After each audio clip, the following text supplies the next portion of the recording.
अस्सलामुअलैकुम रहमतुल्लाहि बरकातहू। वालेकुम अस्सलाम रहमतुल्लाहि बरकातहू। मेरा नाम महबूबुल्लाह है और मैं 8वीं जमात की तालिबे इल्म हूँ। मैं नज़म पढ़ना चाहती हूँ। इस नज़म को लिखने वाले शायर का नाम अल्लामा इकबाल है। उर्दू है मेरा नाम, मैं कुसरा की पहली, मैं मीर की अमीरात हूँ, गालिब की सहेली। दक्कन के वली ने मुझे गोदी में खिलाया, सौदा की घसीटों ने मेरा हुस्न बढ़ाया।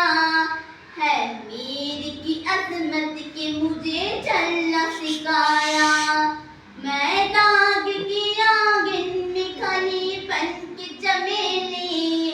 उर्दू है मेरा नाम, मैं कुसरा की पहली, गालिब ने बुलंदी का सफर मुझको सिखाया, हाली ने मुरव्वत का सबक याद दिलाया। इकबाल ने आई नई हक मुझको दिखाया, मोमिन ने सजाई मेरी ख्वाबा की हवेली। उर्दू है मेरा नाम, मैं कुसरा की पहली, है ज़ौक़ की अज़मत के दिए मुझको सहारे, चिकबस्त की उल्फत ने मेरे ख्वाब सहारे।